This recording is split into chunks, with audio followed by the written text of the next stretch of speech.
Well, would you look who's here? Looks like it's going to be a day to remember. Guys, look who the sea washed up! Ahoy there, traveler!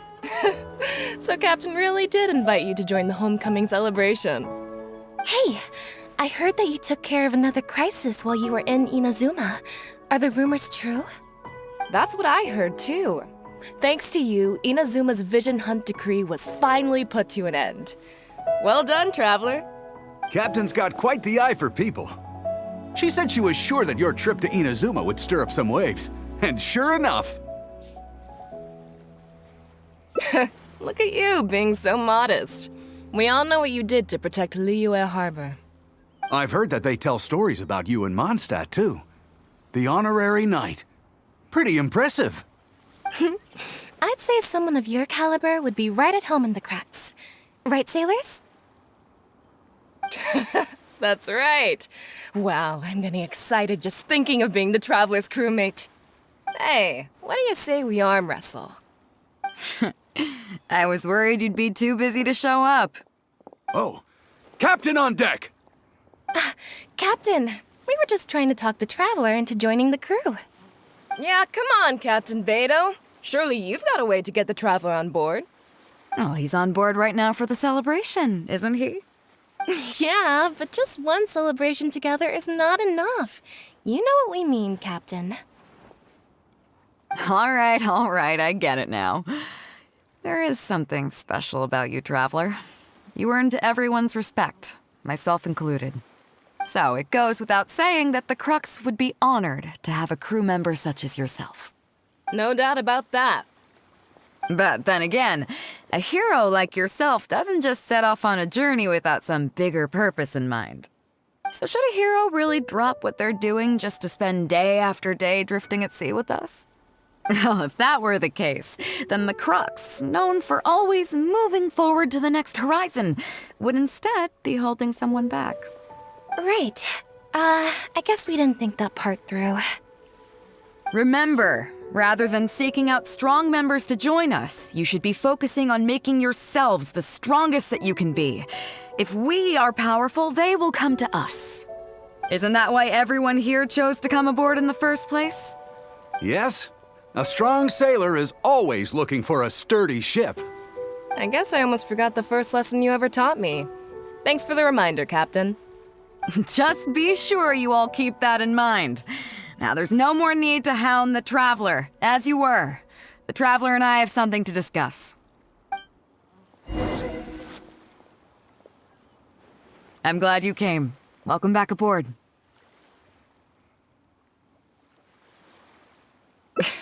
Thanks. I'll take that. Some rumors have it that the leader of the Crux is so powerful that she could slay the mighty Leviathan Haishan without breaking a sweat. I can't go getting too caught up in my own reputation, though. That's certainly not how the Crux made it to where we are today. As the head of the fleet, my task is to keep us on the right course, no matter how turbulent the seas may become. But then again, the crew isn't usually this riled up. It's not that they're arrogant, they're just bubbling with ambition, that's all. Their excitement today comes from their great respect for you, both your strength and your character. So please, don't take it the wrong way.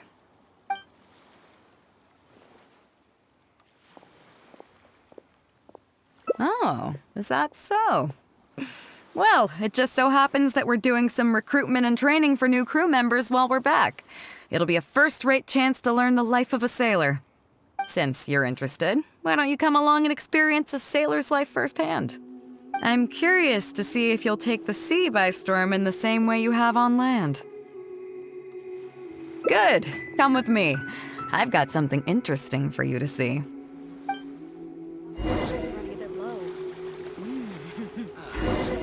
Waves are as calm as always. Chief Mate Juza's breaking in the newcomers, but I think we can spare you the tedium of that. After this, the new crew members will be arranged into 2 teams for more specialized training, according to their own aptitudes and the needs of the fleet. One team will learn comprehensive survival skills, including maritime emergency rescue, marine meteorology, psychological counseling, and so on. They will serve as the support team for the fleet, ensuring safe navigation. That's why we call them the Shield of the Crux. That's right. You catch on quick. As one might expect, we call the other team the Spear of the Crux, because they'll be learning about naval warfare. They'll make up the armed portion of our crew. Also, they're responsible for handling the fleet's cargo deals. So, what do you think? Which team is for you? As I expected, you have a will to protect others. There are two main subjects that the Shield of the Crux focuses on: survival knowledge and entertainment. As I was saying earlier, survival knowledge includes prevention of injuries and diseases at sea, navigation and cartography, basic meteorology, etc. You can go learn about these skills from Genshin, Huixing, and Liushi. They're all seasoned hands in their respective fields. Each sailor has their own strengths and weaknesses. I'm no rookie, of course, but you shouldn't underestimate the knowledge of the crew. If there's anything I'm most proud of in the fleet, it's my people. Go and get to work. I'll have some questions to test you later. I look forward to seeing how you do. Hello, traveler. I'm Yinxing, the Crux's surgeon at sea. Whenever a sailor has a health problem, they come to me. I deal with it all, from seasickness and common colds to amputations and everything in between. Oh, I presume the captain arranged this, correct? All right then, let's begin. First of all, let me ask you this. What do you think is the biggest danger that all new crew members face? That can certainly be a problem at sea, but it's not the biggest danger.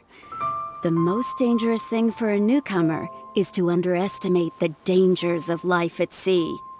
Oh, I have seen many new crew members who see themselves as young and fighting fit and have no regard for safety. They think that since they are tough enough to look after themselves on land, they'll be fine at sea as well. Those are the ones that always end up in the sick bay. Everyone should know that being a sailor, especially on a long voyage, is a brutal job in an unforgiving environment. We have to face malnutrition when we're short on supplies, all kinds of injuries and diseases that the harsh ocean weather can bring, and even the psychological problems that can arise due to isolation and the lack of entertainment. To make things worse, the lack of medication and treatment options at sea can result in even minor health problems becoming serious, or even fatal. Oh, you probably thought I was joking, right? Well, that's not surprising. Most newcomers think the same way.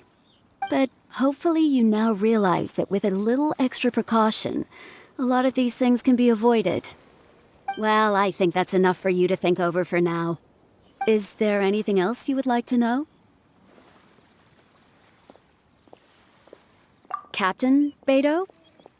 Well, out of everyone I've met, she probably values people's lives and safety the most. Although I'm just a doctor, Bэй Dou has given me the full authority to send any newcomers who I don't see as fit for service off the ship, until they are ready to come back with the right attitude. Every time we're stocking up before a voyage, medicine takes top priority. I'm even allowed to choose the suppliers, regardless of the price. We have adequate budget for medical expenses. Do you know what Morgrubber, our bookkeeper, calls this? A significant financial risk. But Bэй Dou knows the importance of having a healthy crew. That's why she has authorized me regardless. She places her full trust in me and believes that I can solve these problems. Of course, I have proven her right. So, to answer your question, that's how she thinks. Is there anything else you would like to know? Are you concerned about them? No wonder Captain Bэй Dou thinks you're different. There must be more to you than just your strength. If you can convince Morgrubber to show you the books, you'll see there is a regular fixed cost titled Convalescence Payments and Incapacity Support for Injured Crew Members. Regardless of the fleet's income, those who have fought alongside us will certainly receive their compensation every year. Some of those that have returned to land have started small businesses, while others have chosen to go out traveling the world. The money is intended to allow them to live their lives as freely as possible. I'm sure being based on land helps a lot with that too. Still, we can't pretend like it solves everything. They call them life-changing injuries for a reason, you know. But if nothing else, it's good to know that while Captain Bэй Dou is in charge of the Crux, no one will get forgotten. Is there anything else you would like to know? Well, my pleasure. Okay, let's leave it there then. Be sure to take good care of your health. Sorry about earlier, Traveler. We were so caught up on getting you to join the fleet that we didn't notice we were going a little overboard. Good thing the captain stepped in. Oh! Well, in that case, you have come to the right person. I'm not just blowing smoke. You're looking at the most talented navigator in Liyue Harbor. I'll start by introducing some chart reading essentials for new sailors. Feel free to interrupt if you have any questions. Let's start with what to look for when you get a set of complicated charts. First, you should always look at any indicated shorelines, islands or reefs, water depths, hydrological conditions, and other hazards. With these features in mind, you can answer the basic question of, can I chart a safe course through this area? Visually, nautical charts are a little unique. Unlike land maps, most charts do not have a fixed scale, which means that it can be hard to precisely determine the exact distance between 2 points. The most advanced nautical charts come with a supplementary chart, which has different colored lines marked on it to indicate distances. It's worth mentioning that under my direction, the Crux is using these advanced kinds of charts. Some cartographers mark out other points of interest on their charts, usually with their own special symbols. If they don't leave any accompanying notes, they can be very difficult to interpret. Not only those, we have tattered and torn charts that we've picked up from all over the place. To be honest, it can be quite a challenge, even for me. Some of these charts are really old and have symbols that I've never seen before. But if we don't decipher them, we will certainly miss many secrets of the sea. Fortunately, we have the captain with us. She managed to find some ancient books on semiotics that I can use to study the charts further. I don't think anyone other than our captain can manage to get these kinds of resources. Old charts and ancient books on semiotics are not the kinds of things that are sold in your average marketplace. Oops, I've gotten off topic. Well, that just about covers the basics of chart reading. Is there anything else you would like to know, Traveler? Drafting charts? That's certainly a more advanced topic. To be honest, I've only attained a smattering of knowledge in that area. The charts we are using now are just revised versions of the ones left by the previous navigator. So my mapping experiences have been primarily limited to updating our charts to reflect changes in the sea. I think you can ask Captain Bэй Dou more about cartography. One time, the fleet sailed into an uncharted area by mistake. It wasn't long before we turned the fleet around and returned the way we came out for fear of potential hazards. But Captain Bэй Dou still managed to draft a simple chart of the area we sailed through for if and when we explore the area again. Incredible, isn't it? I was amazed to see that the captain could even do cartography. Because I have the talent, and she doesn't want to let it go to waste. She treats the whole crew that way. I initially had the same question myself. After all, in many fleets, the captain also works as a navigator. I couldn't understand her reasoning at the time, so I asked her. She just laughed and told me to wise up, saying that even Rex Lapis never fights alone. She wants everyone on board to master their role, so that the Crux is not floating on her alone. That way, if the day ever comes when she's no longer with the fleet, we will still be able to sail onward without her. Captain Bэй Dou may seem aloof and even act careless sometimes, but the truth is that she's very considerate of everyone on board. Is there anything else you would like to know, Traveler? My pleasure. A friend of Captain Bэй Dou is a friend of mine. Hello, Traveler. Are you here to learn about marine meteorology? In my line of work, I've got to have a pair of sharp eyes. I saw the captain showing you around the training grounds, and then you went to see Yingxing and Huixing. So I figured that she probably wants you to get to know the life of a crew member. Okay, let's get started. First, I'll introduce you to the basics of meteorology. Marine meteorology basically means keeping tabs on the weather as well as other ocean phenomena, so things like sea fog, storm surges, water spouts, and so on.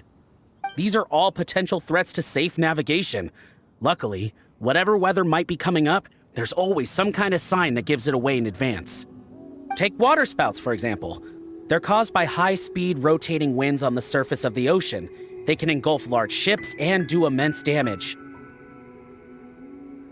But if you know that water spouts can only form in an environment with high temperature, high humidity, and large clouds, then you can be well prepared. You will be even more alert if you also know that the presence of winds blowing in opposite directions, with a significant difference in speed, is a direct precursor to the formation of waterspouts.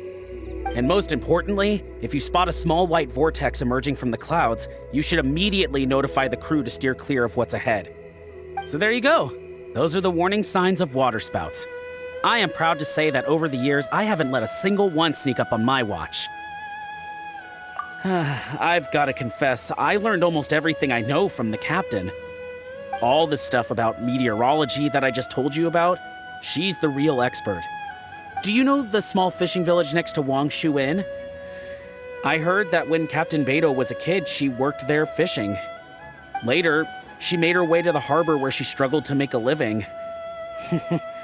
Growing up in an environment like that, it's no wonder she knows everything about the sea.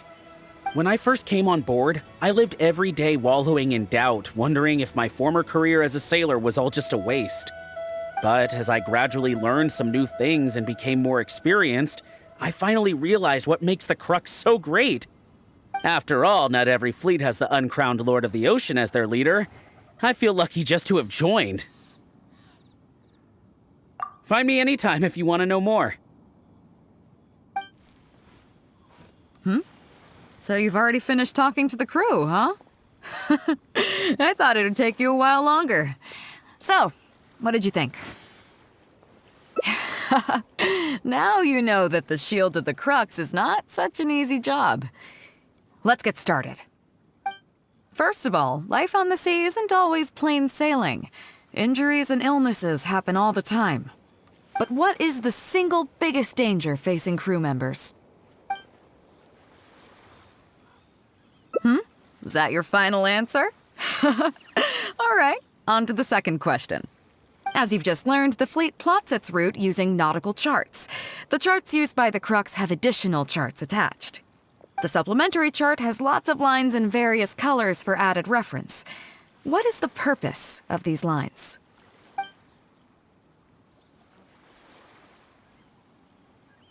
Okay, interesting. Now, last question. On longer voyages, we have to be especially careful to avoid certain weather hazards that pose a threat to the integrity of the ship and the lives of the crew. For example, waterspouts. So my question is, how can we reliably predict waterspouts so we can avoid them?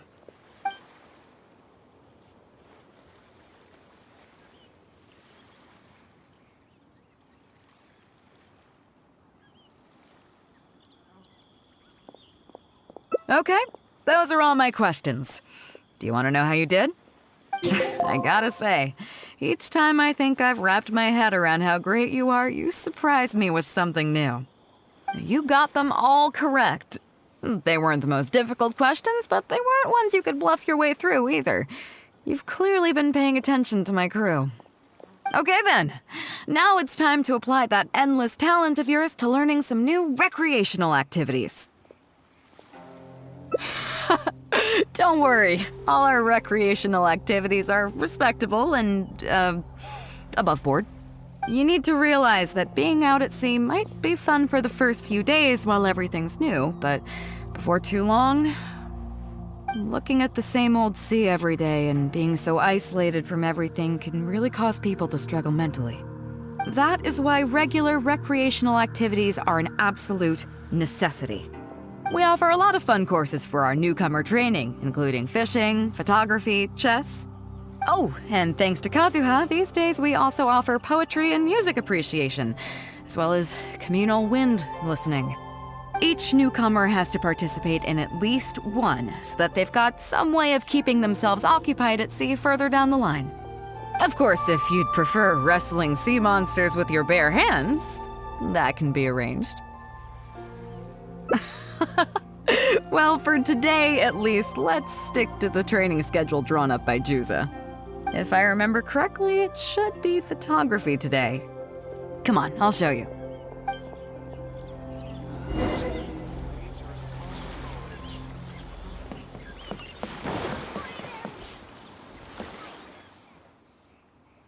Listen up, everyone can go back and call it a day. The photography session has been postponed. What's going on here, Juza? Oh, Captain, there you are. Well, Captain, the photography teacher just sent word saying that she's fallen ill and doesn't want to risk coming in case she keels over in class. I see. That's quite unfortunate. Oh? Quite the multi-talented one, aren't you? In that case, why don't you help us out and lead the class today? Yeah, unfortunately, the original teacher canceled at short notice, so there's no time to schedule anything else instead. It would be great if the Traveler could step in as the teacher for the day. It's up to you, Traveler. Great, it's settled then. Juza, let's muster everyone over here to meet the new teacher. Yes, Captain.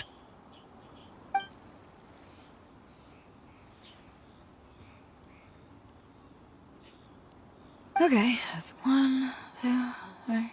Oh. That should be everyone. Take it away, Traveler. Oh yeah? What's that? Fair enough. It seems like you already have someone in mind. So, who will it be? Me? Well, we could do that, or... Guyunstone Forest looks extraordinary today. It'd be a pity to not capture the scenery for posterity. So how about we snap Guyunstone Forest for today's class? Then there'd be no need for a model. Come on, Captain. We talked about this. The photography class is supposed to be portrait photography. Have you forgotten? Scenery looks nice at first, but it gets boring after a while. I bet it'd keep the crew more entertained if we got them learning portrait photography so they could record moments in each other's daily lives. Those were your exact words, Captain. Were they now? Strange. I don't seem to remember anything about that. Well, then in that case, how about Huixing? I bet she's perfect for the camera. Or Fuzhong. Or Mora Grubber. Even little Yue. Seriously, Captain? Little Yue? You're just trying to wriggle your way out of this. This isn't like you. You are the captain, after all. Of all of us, you're the best suited to being a model. I agree. You were the one who invited the Traveler to be the teacher, so you should cooperate, Captain. Besides, Captain, you've never had your photo taken. It's high time you got one. You know, a heroic and striking kind of picture. We can even use it to promote the fleet during recruitment. Real funny, guys. Well, if you say so. I'm not one to spoil the fun. So, what do I do now, Traveler? Like this? You're kidding, right? I've never had my photo taken before, but something this simple shouldn't be a challenge for me. It must be the lighting or something. You've got it wrong. I never said that. You mean go somewhere else, then bring the final photo back as teaching material? Sounds good to me. That's a good idea, isn't it, guys? The lighting may still be a problem. But I'm open to persuasion. If you have a suitable place in mind, I can consider it. Just to be clear, I won't necessarily agree. It depends on the place you have in mind.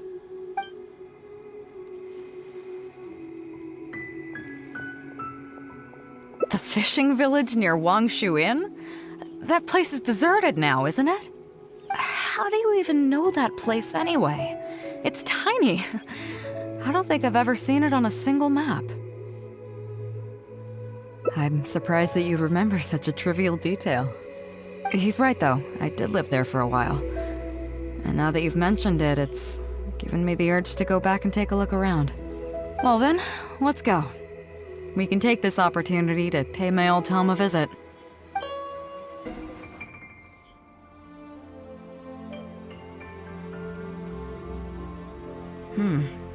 It's certainly seen better days. It was never that impressive, but at least back in the day, it was a lively village and home to several families. I wonder how long these last few old houses will remain standing. Nothing as dramatic as you might think. A few small incidents occurred, and then people began to leave. Come on, let's take a walk around. People used to call this place Downriver because the villagers apparently moved here from a place called Upriver. With them, they brought their knowledge of fishing, which had been passed down from generation to generation. I learned a lot from them when I was here. Now Upriver is long gone, and Downriver is all but deserted. It won't be long before no one even remembers what these places are called. To Zhong. Zhong. I barely remember this name. You're right. I was only about 5 or 6 years old when I first arrived here. I was homeless and had to wander around the streets. I remember finally managing to find half a rice bun, but then a stray dog jumped out and snatched it away from me. Half a rice bun was not something I was willing to give up so easily at the time, so I chased it all the way to this neighborhood. Then a few fishermen saw us running and stopped me. They were kind enough to give me some food. Seeing me stop, the dog also stopped running. But straight away it keeled over and never got up again. Maybe it was too tired, or maybe it had starved to death. I went over and saw that the dog still had the half rice bun in its mouth. It didn't let go even at the very end. Poor thing.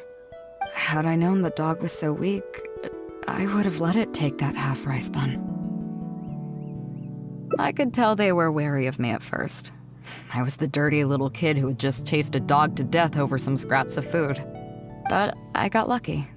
The village chief took pity on me and brought me to their home. That's how I ended up staying here. Do you know what the name Bэй Dou means? Come on, I'll explain along the way. About a year or two after I arrived, the village chief fell ill during the winter and passed away. During that same period, the harvest was getting worse and the fishermen's catch was getting smaller day by day. Without the village chief to handle the situation, people began blaming each other. There were even rumors that some families had been overfishing and leaving nothing for the rest of the village to catch. But in the end, they all turned on me, saying that they shouldn't have ever taken me in.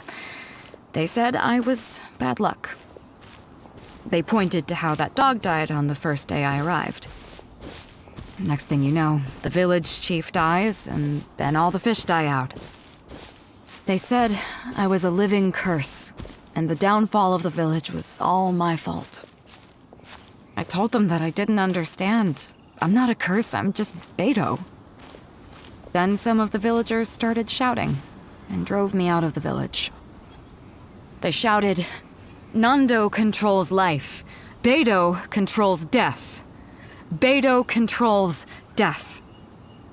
Before then, all I knew about my name was that it had something to do with the stars. It wasn't until then that I realized that Bэй Dou was a constellation. And the Alcor, one of its stars, was an omen of death.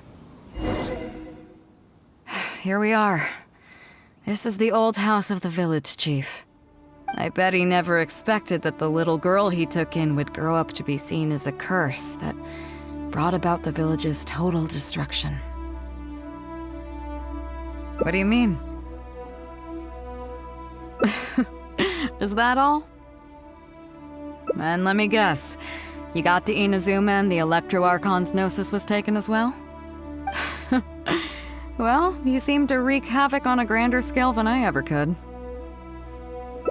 Oh, I get it. You're trying to convince me that I'm not cursed. I appreciate it, and I'll take it. Let's not forget that the people whose names stick around are the ones who emerge from the stormy seas unscathed, and the ones who get swept away in the wind are the fledgling birds who couldn't hack it. I, for one, have never encountered a storm I couldn't weather. But your journey's far from over, isn't it? Just remember, there's no telling what else you might encounter in this vast world. So if you ever find some idiot trying to brand you as a scapegoat just because you're the one who lived to tell the tale, tell them Captain Bэй Dou demands to have the honor along with you. Remember, you'll always have the captain of the Crux to back you up wherever you go. Two cursed scapegoats banding together for survival. Sounds like a recipe for disaster, but at the same time, I kinda dig it. I'm lucky to have a friend like you. Okay, it's time to get back to our photography. Right, teacher? Come on, let's not waste any time. Get it done while you can before I change my mind. So, do I need to strike a pose?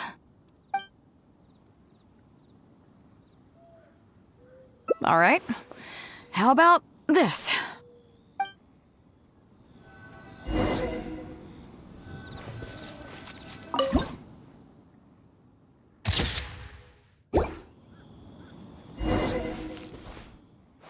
So, is it done yet?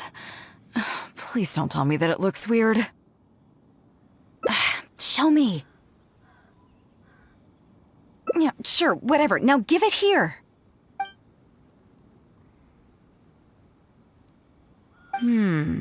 Yes. I see.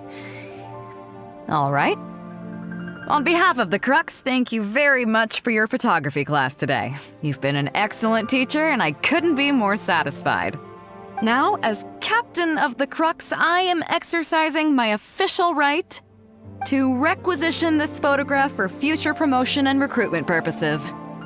So I'm afraid I'll be holding on to this. That's fine with you though, right?